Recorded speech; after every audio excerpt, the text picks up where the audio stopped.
Selamat pagi semua. Oke, semangat. Sekali lagi selamat pagi semua. Oke. Presisi, prediktif, responsibilitas, transparan, berkeadilan. Oke, boleh tepuk tangan. Iya, semangat ya.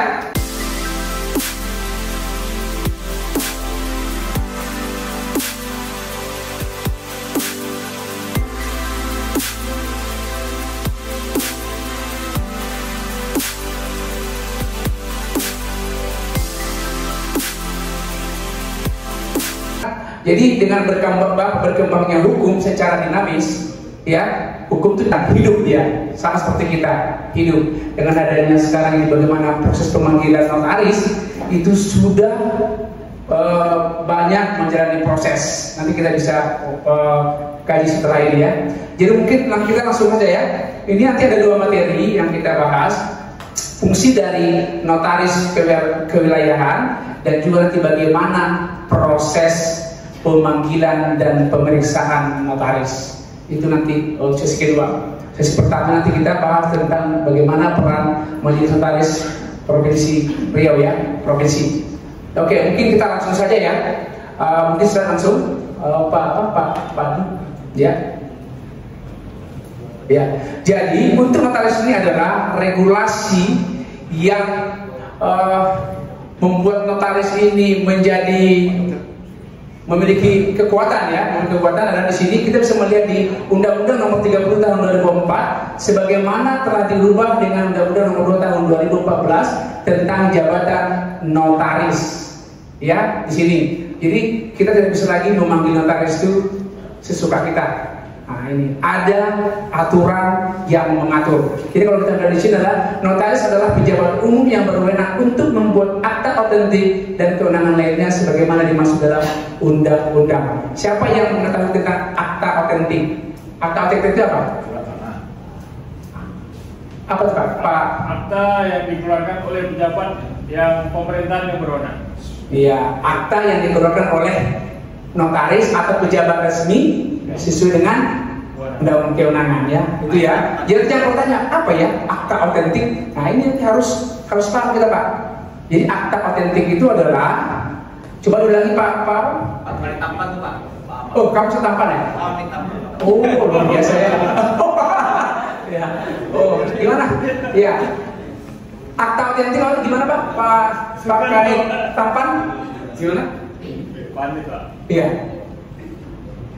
Akta yang dikeluarkan oleh notaris atau pejabat resmi lainnya yang diberikan kewenangan oleh iya berdasarkan undang-undang itu akta ya Pak ya. Jadi simpel ya Pak ya. Kita dasar dulu yang kita sekarang bahas dulu. Dasarnya apa? Itu ya. Mungkin lanjut biar lebih ya. Lanjut. Ini kita di perubahan Undang-Undang 30 Tahun 2004 ya, Nomor 2 Tahun 2014 perubahannya. Sekarang ini kita untuk melakukan pemanggilan terhadap notaris sudah diberikan mekanisme itu ya. Nah, ini dia di pasal 66 disini mengatakan dalam hal mengambil minuta akta dan pemanggilan notaris. Yang pertama untuk kepentingan proses peradilan, penyidik, penuntut umum itu selaku atau hakim selaku law enforcement ya, itu penegak hukum ya. Di sini jelas dengan untuk memanggil dengan persetujuan Majelis Kehormatan Notaris berwenang mengambil fotokopi minuta akta dan atau surat-surat yang diletakkan pada minuta akta atau protokol notaris dan penyimpanan notaris. Nah ini sebelum kita masuk ke poin B, di sini minuta akta itu apa kira-kira? Minuta akta. Nanti kita penyidik tapi nggak tahu apa minuta akta. Nah, itu nanti harus kita paham. Siapa yang mau tahu minuta akta? Itu apa tuh Pak? Minuta akta. Minuta akta itu ya apa? Itu akta asli, gitu ya. Itu akta aslinya. Itu minuta akta. Kalau protokol, itu ada protokol notaris. Protokol notaris. Protokol notaris itu apa? Protokol notaris. Jadi sana penyimpanan dokumen-dokumen resmi yang sesuai dengan ini ya jabatannya, itulah penyimpanan yang diberikan kewenangan kepada notaris. Itu bukan protokol. Jadi semua dokumen-dokumen yang asli, yang resmi, ya, itu mereka simpan karena kewenangannya itu diatur. Itu ya, jadi supaya nanti yang bertanya apa akta notaris, apa minuta akta, apa protokol notaris, itu harus paham supaya nanti protokol notaris, supaya nanti pada saat kita melakukan pemanggilan terhadap notaris, kita sudah mengetahui. Jangan nanti kita panggil bagaimana menurut saudara akta notaris, tapi kita nggak memahami gitu. Jadi hal-hal itu harus dipahami. Memang kelihatannya simpel, akta notaris, minuta akta, protokol notaris itu harus dipahami, gitu ya. Itu di pasal 66 di situ yang ayat B, memanggil notaris untuk hadir dalam pemeriksaan yang berkaitan dengan akta atau protokol notaris yang berada dalam penyimpanan notaris. Itu di pasal 66. Jadi kalau di undang-undang yang lama itu belum ada, makanya disisipkan pasalnya di pasal 66. Terus yang kedua, pengambilan fotokopi minuta akta atau surat-surat sebagaimana dimaksud pada 1 huruf A dibuat berita acara penyerahan. Namanya kita mengambil barang. Kalau kita melihat ke pasal 38 ya, penyitaan, berisita, BA sita, terus tanda terima, persetujuan pengadilan, kita kan ada prosedural. Tapi kalau ini kita harus membuat berita acara penyerahan pengambilan fotokopi. Nah itu dia, minuta akta, nggak boleh yang asli. Nah itu bedanya, makanya nanti kita paham minuta akta itu apa, akta itu apa, protokol notaris itu apa, supaya nanti kita bisa, jangan nanti kita memaksa mana yang asli, mana itu loh. Nanti ada prosedurnya nanti setelah yang satu ini, ya kan? Oke ya, lanjut. Ayat yang ketiga, majelis kehormatan notaris dalam waktu paling lama 30 hari kerja terhitung sejak diterimanya surat permintaan persetujuan sebagaimana masuk pada 1 ya yang tadi, wajib memberikan jawaban menerima atau menolak permintaan persetujuan. Di sini sudah ada yang pernah memanggil notaris saat ini? Ada ya? Pak Raja? Pak Raja? Raja di laut? Enggak? Pak Raja sudah panggil? Sudah ya? Apa belum? Ya, diundang ya. Jadi buat permohonan. Sudah dibuat permohonan undangan. Ya. Majelis kehormatan notaris. Oke. Pada saat itu dalam pergantian ketua kehormatan majelis diarahkan ke Kemenkumham. Oke. Terus surat dibalas oleh majelis kehormatan dan juga oleh notaris tersebut. Oke. Mereka menolak. Oke. Nanti kita bahas lebih dalam ya. Mungkin secara teori dulu. Nanti kita lebih ini ya. Oke. Nanti di sini diberikan, apabila kita memberikan permohonan pemanggilan terhadap notaris, itu ada estimasi waktu. Jadi tidak bebas, dikasih range-nya. Di situ apabila dalam 30 hari tidak dibalas surat kita menganggap surat itu sudah disetujui. Jadi jangan nanti menunggu-nunggu sampai 100 tahun nanti. Iya kan? Jadi ada kepastian di situ. Kita buat permohonan tidak dibalas selama 30 hari, kita menganggap bahwa mereka sudah menyetujuinya. Itu nanti kita lebih pasti dalam ya. Mungkin biar kita perangkat dulu nih, biar segar dulu pagi ini ya. Oke. Terus yang keempat, dalam hal majelis kehormatan notaris tidak memberikan jawaban dalam jangka waktu sebagaimana masuk ayat 3 tadi, majelis kehormatan notaris dianggap menerima persetujuan ada diatur di regulasi di ayat 4 tadi. Ya, jadi sudah ada diatur. Oke, lanjut. Nah, ini pasal 6 huruf A ya, dalam pemeriksaan melaksanakan pembinaan menteri membentuk majelis kehormatan notaris. Yang pertama, majelis kehormatan notaris berjumlah 7 orang, terdiri dari unsur notaris sebanyak 3 orang. Jadi notaris di sini bukan sebagai hanya notaris, tapi notaris yang sudah senior, yang sudah berpengalaman, yang sudah memiliki kredibilitas yang cukup mumpuni, ya, memiliki integritas yang ini, mereka sudah seleksi. Jadi dari unsur notaris ada 3 orang, itu sudah senior dipilih untuk menjadi majelis kehormatan notaris. Siapa saja nanti personnya, itu ya ada 3 orang. Terus pemerintah sebanyak 2 orang. Jadi pemerintah di sini ada 2, maksudnya itu bisa siapa saja. Mewakili dari pemerintah siapa biasanya? Dari Kemenkumham itu mewakili, nanti ada 2. dari pemerintah. Jadi biar ini ya. Terus yang ketiga, ahli atau akademisi sebanyak 2 orang. Kalau kita berbicara ahli hukum, ahli ini pasti sudah akademisi. Jadi ada di sini 3 tambah 2 tambah ada 7 elemen, 7 orang yang harus duduk untuk menjadi Majelis Kehormatan Notaris MKN, itu dia. Jadi nanti bertegak apa jadi nanti orangnya begini. Jadi kita kan sudah tahu kalau misalnya kita buat undangan ke pemanggilan ke notaris, nanti mereka yang menggodok itu. Bagaimana, apakah layak tidak dia lakukan untuk persetujuan dilakukan pemanggilan oleh para law enforcement atau penegak hukum, ya kan? Oke, lanjut. Yang ketiga ya, yang ketiga. Ketentuan lebih lanjut mengenai tugas dan fungsi syarat dan tata cara pengangkatan, bagaimana struktur organisasi, tata cara itu diatur ada di peraturan menteri. Nanti lebih lanjut, kita penyidikan harus lebih paham. Cari sebanyak mungkin regulasi yang ada hubungannya dengan notaris atau pemanggilan pemeriksaan notaris. Ya, lanjut.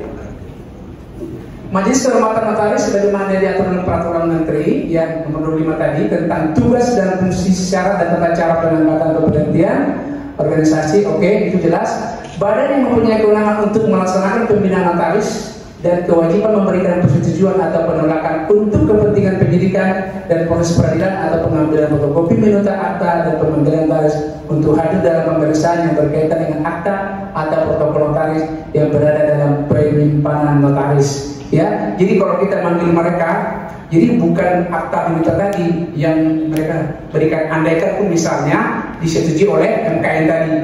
Jadi bukan itu. Nanti mereka yang memanggil nanti diambil dalam bentuk di mana? Di fotokopi, nanti di leges mereka bahwa itu sesuai dengan aslinya. Itu nanti yang diserahkan kepada penyidik nanti apabila dikabulkan oleh MKN itu dipanggil berdasarkan permohonan kita untuk pemanggilan terhadap si notaris tadi, itu ya. Jadi itu makanya ini dengan akta atau protokol notaris yang berada dalam penyimpanan. Jadi dalam penyimpanan dia tadi ini itu nanti dikeluarkan, itu sudah melalui tahap pemeriksaan dari MKN tadi, di range waktu yang 30 hari. Di situ nanti ini diperiksa sesuai dengan kewenangan mereka, penyimpanan apa yang dilakukan, apakah layak dipanggil atau tidak. Nah itu. Apakah layak itu dengan persetujuan atau tidak, nanti mereka lah yang memberikan itu ya. Jadi nanti supaya jangan kita bertanya-tanya, kenapa gitu ya. Oke, lanjut. Tugas Majelis Kehormatan Wilayah, jadi ini tugasnya, ini kita hanya saya pandang aja ya, melakukan pemeriksaan terhadap permohonan yang diajukan oleh penyidik, penuntut umum dan hakim. Jadi apabila penyidik, jaksa atau hakim ini sama-sama law enforcement ya, penegak hukum, memberikan atau membuat permohonan pemeriksaan terhadap notaris harus diajukan dulu melalui Majelis Kehormatan Wilayah. Mereka nanti akan melakukan pemanggilan dulu, diperiksa. Setelah diperiksa nanti di range waktu 30 hari tadi, ini nanti kewenangan mereka. Yang kedua, memberikan persetujuan atau penolakan terhadap permintaan persetujuan pemanggilan notaris untuk hadir dalam penyidikan atau penuntutan dalam proses peradilan. Jadi setelah mereka melakukan pemeriksaan, mereka lah yang memiliki kewenangan untuk memberikan persetujuan atau tidak, atau menolak. Nah itu nanti melalui mereka ya. Yang ketiga, memberikan persetujuan atau penolakan terhadap permintaan persetujuan pengambilan fotokopi minuta akta dan atas surat-surat yang dikatakan pada minuta akta atau protokol notaris dalam penyimpanan notaris. Ya, mereka juga memberikan persetujuan. Makanya harus kita pahami dulu apa yang dimaksud dengan minuta akta dan protokol notaris. Harus tahu ya Pak ya, Pak tadi kan lagi sedang memanggil ya, itu dipahami semua hal-hal yang ada kaitannya dengan notaris, supaya nanti kita saat melakukan pemeriksaan kita jangan kurang pemahaman tentang mereka, karena mereka pasti lebih memahami, karena itulah tugas mereka. Nah, sementara kita kalau tidak aktif mencari regulasi yang sebanyak-banyaknya terkait dengan ini, kita nanti bisa ya chaos kan. Jadi ya ini. Oke, lanjut Bang. Fungsi Majelis Kehormatan Wilayah Yang pertama, menjaga martabat dan kehormatan notaris dalam menjalankan profesi jabatan. Jadi fungsi mereka selain memeriksa tadi, mereka sebenarnya ada bentuknya adalah menjaga kehormatan. Sama seperti kita di kepolisian, kalau kita kan ada nih, itu dari Propam, dari Propos, kan ada elemen-elemen untuk menjaga marwah suatu institusi. Mereka juga seperti itu, ada juga dibentuk. Itulah MKN-nya. Terus memberikan perlindungan kepada notaris terkait dengan kewajiban notaris untuk merahasiakan isi akta. Ini, jadi perlindungan mereka ini salah satu protek mereka sebenarnya, tetapi tidak melanggar undang-undang. Ini kan tidak melanggar undang-undang. Jadi mereka memberikan kewenangan kepada MKN ini untuk melindungi notaris dari kewajiban ini. Karena kan mereka menyimpan di protokol notaris tadi kan disitulah semua akta-akta yang asli semua, dan mereka memiliki kewenangan untuk itu, menyimpan rahasia orang yang melakukan hubungan hukum atau agreement, ya, kontrak atau agreement. Gitu. Oke, lanjut. Nah, ini struktur tadi ya, struktur organisasi dan komposisi keanggotaan. Itu kalau dari organisasi itu ketua merangkap anggota, wakil ketua merangkap anggota 5 orang anggota. Ini strukturnya. Biar tahu nanti kan bagaimana bentuk struktur dari ini, jadi kita tergambar.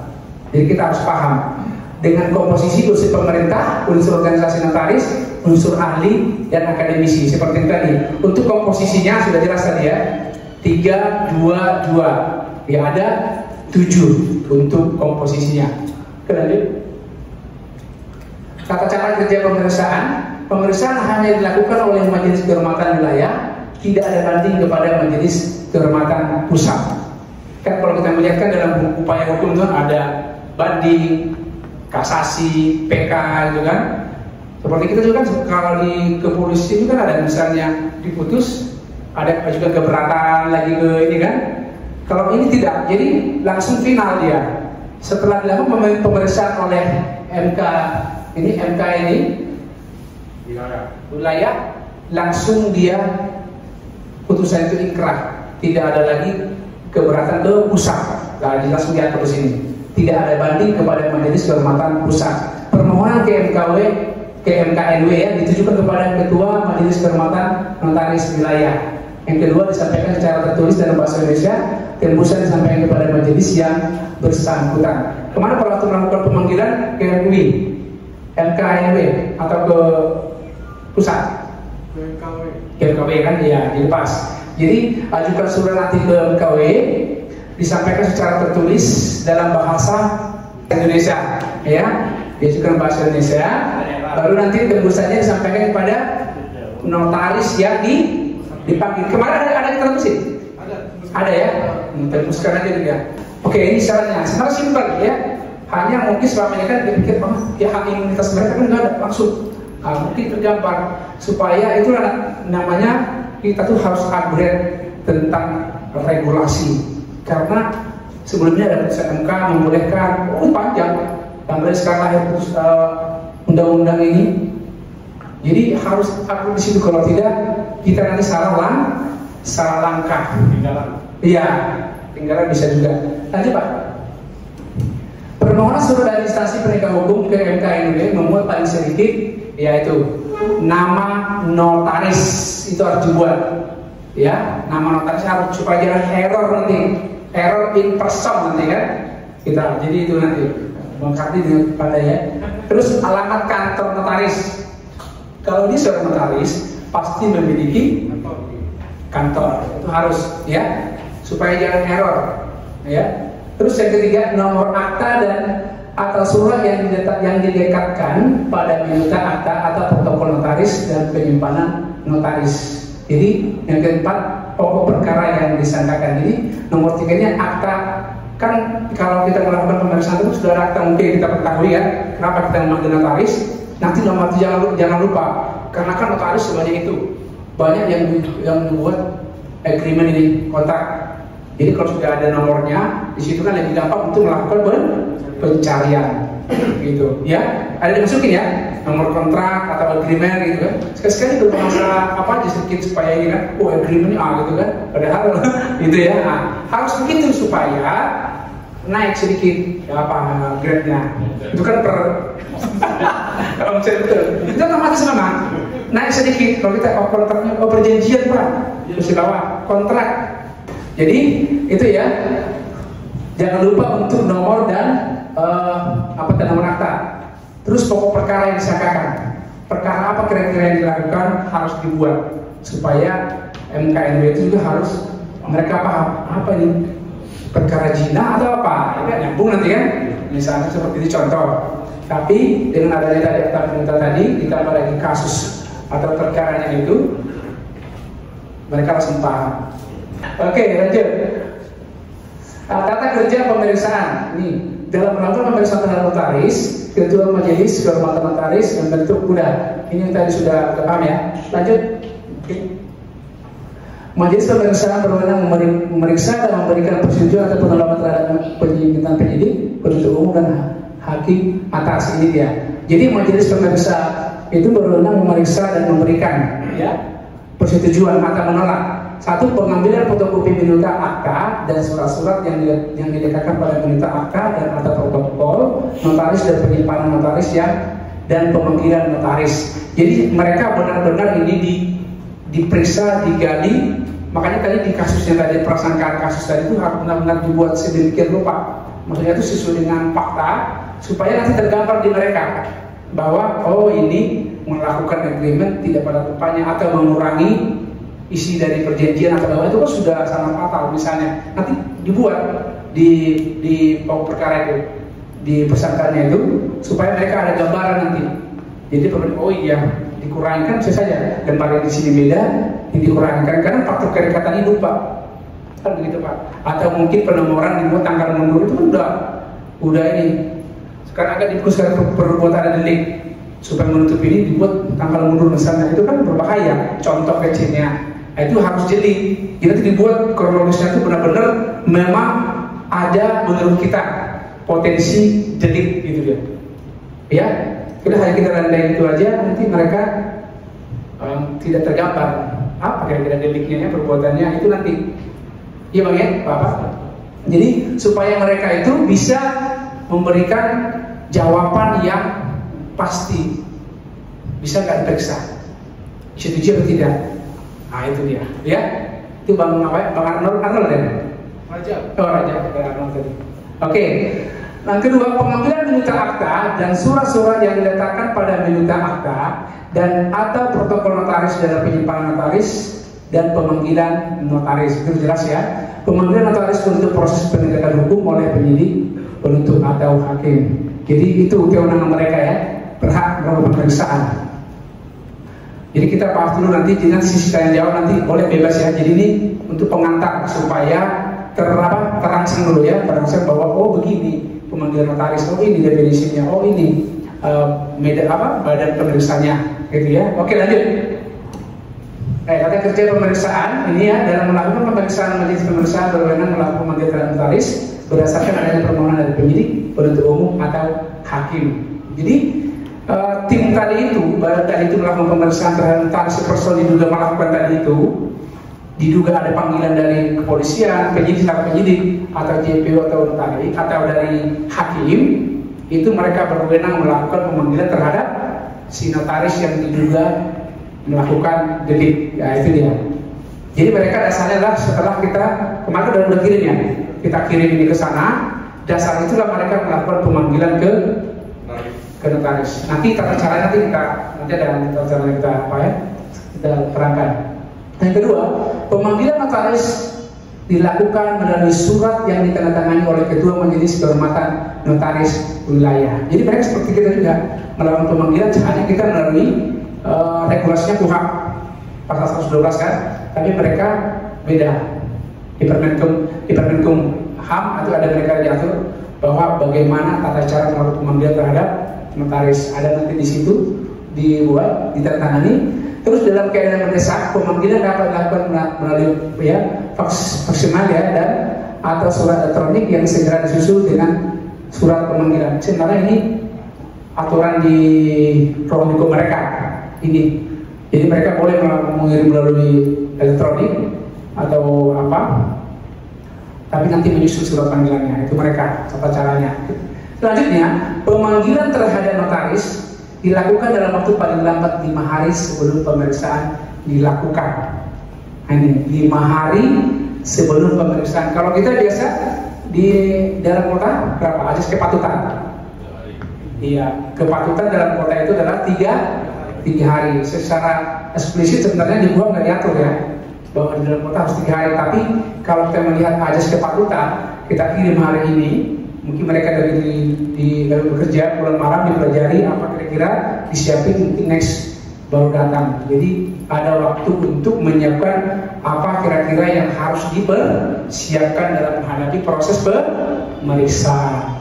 Terus kalau di luar kota minimal 7 hari, misalnya di Duri atau ini kan melalui kan ini punya waktu nih, memiliki waktu berapa hari. Jadi ajas kepatutannya mungkin 3 hari. Tapi kalau mereka dikasih waktu, ini karena mungkin berkaitan dengan minuta, mungkin pencariannya cukup membuang energi ya. Jadi dikasih waktu range itu 5 hari. Notaris wajib hadir memenuhi panggilan majelis pemeriksa dan tidak boleh diwakilkan. Jadi kadang-kadang kan notaris panggil udah kasih apa tuh, bisa startnya itu nggak boleh. Mereka langsung yang bersangkutan yang dipanggil. Kadang-kadang kan notaris bekerja mungkin bisa yang banyak itu adalah asistennya. Tapi kalau itu tidak boleh, langsung yang bersangkutan yang dipanggil dan harus datang. Dalam hal notaris tidak hadir setelah dipanggil secara sah dan patut sebanyak 2 kali berturut-turut, majelis pemeriksa dapat mengambil keputusan terhadap permintaan penyidik, penuntut umum atau hakim. Jadi mereka boleh sanksi juga seperti kita ya. 2 kali dipanggil berturut-turut, 2 tidak datang. Majelis itu MKNW tadi berhak mengambil keputusan apakah ini layak disetujui atau tidak. Tapi kalau bisa tidak hadir berarti kan sudah ada tanda tanya. Ini ya kan? Jadi mereka juga punya. Jadi proses inilah yang diatur di 30 hari itu diberikan kewenangan. Makanya setelah penyidik atau JPU dan hakim meminta permohonan pemanggilan terhadap notaris si A tadi, dikasih dalam waktu 30 hari untuk memproses kepada majelis pemeriksa. Iya gitu. Itu dia sebenarnya simpel sebenarnya untuk caranya. Tapi nanti kita berharap yang hadir hari ini kan sebagai instrumen nih. Ini nanti yang harus memberikan kepada polsek masing-masing. Jadi diharapkan kepada Bapak Ibu yang hadir hari ini sebagai instrumen nanti untuk memberikan kepada edukasi kepada apa? Iya, di satu ruangan atau di polsek ya. Dan Polres kalau sudah ini. Oke, lanjut dalam hal notaris. Oke, ini sudah pas ya. Jadi inilah proses yang mereka lakukan terkait permohonan yang disampaikan oleh penyidik, jaksa, dan hakim untuk memanggil seseorang notaris untuk dilakukan pemeriksaan. Simpel sebenarnya kan, nggak ada yang susah sebenarnya. Untuk mengkar ini udah subuhnya nih. Yuk kan ya. Oke, lanjut. Mantap ya Pak kan? Oh, itu Mas Kardi. Terus ketua majelis kehormatan notaris wajib ya memberikan jawaban berupa persetujuan atau penolakan terhadap permohonan dan jangka waktu paling lama 30 hari kerja terhitung sejak tanggal diterimanya permohonan. Mau datang, mau tidak dipanggil MKN tadi, MKNW bisa melakukan hasilnya. Apakah layak dia diberikan izin untuk dalam proses pemeriksaan, ya. Jadi apabila jangka waktu terlampaui dianggap majelis kehormatan notaris wilayah menerima persetujuan. Jadi tadi Pak ya, jadi kalau usah kita ragu 30 hari tidak ada jawaban, santai saja. Berarti kita menganggap itu sudah disetujui. Bisa dipanggil Pak? Iya, sudah dipanggil itu. Iya lah, panggil lah. Karena kalau ada suratnya itu kamu sudah bisa. Dan dasarnya nanti adalah bukti permohonan kita dan bukti tanda terima. Jadi jangan lupa untuk mengirimkan surat, karena kita kan berbicara hukum itu de facto ya, de fakta. Jangan nanti katanya testimonial itu nggak dipakai dalam proses agenda. Iya, nanti tanda terima tadi siapa orangnya, buat kalau bisa dokumentasi bagus, tapi paling tidak tanda terima buat. Karena apa? Apabila terjadi nanti seperti ini, dia tidak datang, diperiksa oleh NKNW tadi, tidak ada balasan ke kita cukup nanti melampirkan itu permohonan kita dan tanda terima. Kita sudah bisa melakukan pemanggilan karena undang-undang sudah mengatur. Kalau tidak ada jawaban 30 hari, dianggap sudah sah. Gitu ya, simpel ya. Enak sebenarnya. Oke, lanjut. Pemberian persetujuan kepada penyidik, penuntut umum atau hakim untuk kepentingan peradilan dalam pemanggilan notaris adanya dugaan tindak pidana berkaitan dengan berita akta dan atau surat-surat notaris dalam penyimpangan notaris. Jadi pemberian persetujuan itu ada juga kriterianya. Kalau yang punya abang, punya bapak itu apa? Diduga. Ini kan diduga tindak pidana atau delik berkaitan dengan meminta akta atau surat-surat notaris dalam penyimpangan notaris atau protokol notaris. Ini diduga apa? Diduga pidana umum, diduga pemalsuan dokumen. Diduga pemalsuan dokumen dengan cara pemalsuan tanda tangan.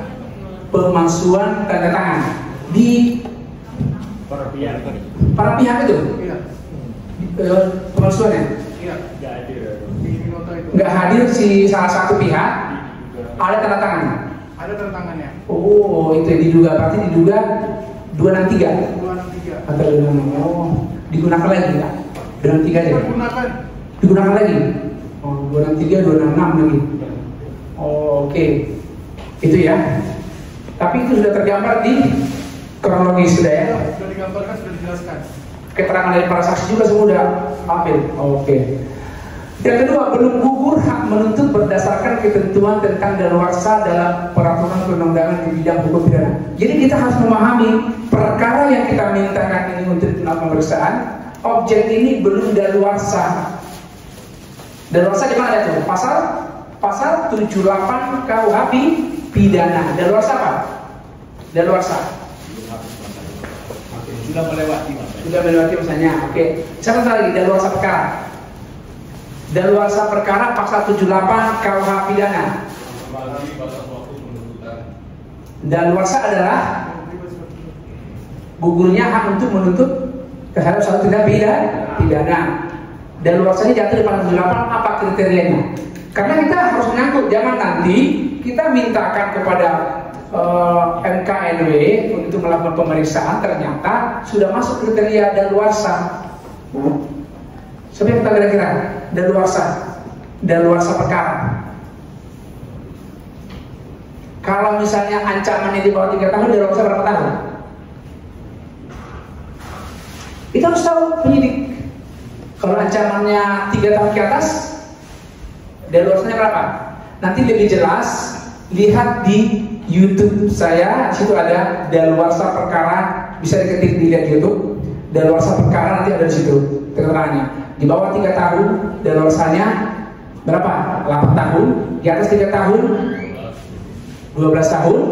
Terus di atas nanti ada di situ. Boleh dilihat klik di YouTube itu Dr. Rudi Pardede Official. Nanti ada tentang buka aja daluarsa perkara. Nanti jadi penyidik nanti kalau memanggil notaris, kalau masuk dalam hal daluarsa nanti kita malu. Nanti kita malu penyidik melakukan pemanggilan terhadap notaris, tetapi masuk ruang lingkup daluarsa, nanti kita yang malu nanti dalam proses penyidikan. Ini sebelum kadaluarsa memanggil. Iya, itu salah satu elemen. Harus di samping tadi juga ada deliknya itu harus ini jelas seperti tadi ya, dan juga belum masuk ke ruang lingkup daluarsa. Nanti lebih jelas daluarsa nanti bisa dilihat di situ ya. Oke, dan selanjutnya adanya penyangkalan keabsahan tanda tangan dari salah satu pihak atau lebih. Jadi yang melakukan agreement atau perjanjian itu kan dua pihak yang melakukan hubungan hukum, kan di dua pihak. Tetapi salah satu pihak ini menyangkal tanda tangannya. Nah ini salah satu potensi juga syarat kita untuk melakukan proses pemanggilan terhadap notaris melalui ya wilayah ya. Oke. Itu harus benar-benar. Makanya sebelum kita melakukan pemanggilan itu benar-benar semua diperiksa dulu tentang atau terkait dengan objeknya adalah perjanjian tadi. Ingat penyidik, seluruh perjanjian itu walaupun itu agreement menjadi ajas fakta servanda menjadi undang-undang bagi kedua pihak itu adalah tidak mesti itu sebagai perdata apabila perjanjian ini sebagai instrumen delik, instrumen ya, kita harus paham ya, instrumen delik. Tetapi kalau perjanjian tadi atau agreement tadi sebagai objek dalam perkara tadi sebagai objek itu memang bisa perdata. Jadi harus jeli. Kalau yang tadi kan memang perjanjian tapi sebagai instrumen. Karena apa? Diduga ada Undang-Undang 3. Kenapa Undang-Undang 3? Berarti ini mau digunakan lagi. Berarti ini sebagai instrumen. Kita harus mindset kita. Kadang-kadang kan penyidik itu berpikir, sudah deh, ini sudah perjanjian, agreement menjadi undang-undang bagi kedua belah pihak. Ajas fakta. Ajas apa bang? Ajasnya apa tuh? Ajas suatu perjanjian kedua belah pihak menjadi undang-undang bagi kedua pihak setelah ditandatangani. Itu ajas apa? Fakta suservanda. Itu harus. Jadi kita jangan hanya menggali yang konvensional. Lex spesialis juga harus digali supaya karena ini ada kaitan, ada irisan, itu sudah pasti.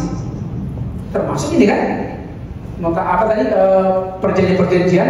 Jangan nanti kita penyidik, sudah ini perdata, sudah perdata. Nah ini bahaya. Itu. Disitulah kita harus lihat integrasi, kan ada teknik lidik dan integrasi, wawancara, apa banyak tuh tekniknya, undercover, kan banyak teknik lidik ya. Itu harus dipahami. Nanti kita melihat ada potensi jika penyidikan itu seperti yang tadi itu diduga salah satu pihak belum tanda tangan. Berarti ada apa? Karena pasti ada kepentingan. Saya tanda tangan penyidik supaya apa? Berarti saya gunakan lagi. Ternyata betul kan? Berarti ini sebagai apa? Sebagai instrumen delik. Harus dilakukan upaya paksa berupa penyitaan. Upaya paksa dan upaya hukum sama beda. Upaya paksa apa Pak? Kalau upaya paksa itu sebuah tindakan kepolisian dan tindakan penyidik Pak. Penyidik dilakukan seperti pemanggilan, penyitaan, penangkapan serta penahanan Pak. Upaya hukum seperti banding, kasasi sampai PK. Oh luar biasa. Jadi upaya paksa adalah pemanggilan polisi ya, pemanggilan, penangkapan, penyitaan, penggeledahan itu masuk upaya paksa. Upaya hukum adalah baru masuk banding, kasasi atau upaya hukum luar biasa, peninjauan kembali itu harus di sini semua. Jadi tahu laptop ya, laptop ini kan, bisa beratus giga ya, bisa 100 giga, tapi bisa hang kan? Laptop bisa hang kan? Kita tidak memiliki tak terhingga loh ini, giga kita tak terhingga, mau 500.000 giga ini bisa. Kalau HP kita berapa ratus pasang, BW aja udah berapa ribu pasang. Belum perbankan, fidusia, arbitrase masuk. Jadi kalau kita misalnya menangkap ayam, kalau kita kejar lari nggak? Lari kan? Takkan dapat. Sama seperti uang. Kita kejar uang sampai ini kaki uang itu lebih panjang. Lebih panjang Pak, lebih banyak kakinya kalau kita kejar. Tapi bagaimana cara menangkap ayam? Kita kan kasih beras pasti dia datang. Bagaimana mendatangkan kupu-kupu? Bagaimana? Kalau kita tangkap kupu-kupu lari nggak? Mendatangkan bagaimana? Iya tanam bunga. Kupu-kupu ini bawa teman lagi lebah. Coba, bawa teman lagi kupu-kupu itu ada lebah. Nah, datang lagi dia. Jadi nanti kita lihat perspektif ke depan jauh, begitu. Makanya dari sekarang harus mulai. Kita kasih tips satu ya. 1 hari 1 pasal aja selama setahun 365 hari. 1 hari pasal 1 pasal itu sudah kita kuasai 365 pasal. Nanti kalau aku jelaskan udah 7 tahun, 7 kali 365 berapa? Tapi kadang-kadang kita tidak sampai karena ke sana, padahal banyak time is constantly harus. Jadi jangan, karena kita tidak bisa lagi membeli waktu. Kita jangan terlalu banyak terlena sebentar di ruangan gak pembinaan, kerja aja terus kita. Karena waktu yang terbuang tidak bisa kita beli, walaupun uang kita punya miliar, dia berlalu terus. Begitu juga dengan legitimasi. Tidak ada ujuk-ujuk orang legitimasinya langsung di publik ya. Gak ada. Itu pasti punya prosesnya cukup panjang. Dikenal ini sebagainya, sudah pasti punya proses. Mustahil dia tanpa proses. Ya, legitimasinya di publik itu tidak mungkin. Tapi dia sudah sering di TV pembicara, jadi beracara itu sudah pasti lewat. Kalau itu tidak akan bisa sehebat apapun. Jadi kita berharapkan nanti hadir di sini adalah sebagai lahir filsuf baru. Kita kan nggak tahu kan filsuf baru, Lombroso yang dulu udah berapa tahun lalu meninggal, tapi dengan keahliannya membuat buku teori-teori hukum. Tapi sekarang kan kita kalau belajar kriminologi hukum kan pasti ada tuh. Menurut Lombroso, ciri-ciri orang jahat. Jadi kan menurut beliau itu kan dulu kalau misalnya ciri-ciri jahat itu kan yang muka itu lebar, hitam, hidungnya gede, gitu kan. Tetapi kan lama-lama teori mereka ini bisa terbantahkan dengan data empiris. Karena kalau kita berangkat ke daerah-daerah di daerah mana itu baik semua, rata-rata baik, gitu kan. Makanya saya ingin berkembangnya hukum dengan adanya teori data empiris yang bisa membantahkan teori. Itulah fungsi kita. Makanya kita melakukan kuliah itu adalah melakukan penelitian supaya lahir teori-teori baru, sehingga lahirlah filsuf baru. Ya Bang, nanti bisa ya. Nanti yang belum kuliah langsung kuliah Bang ya.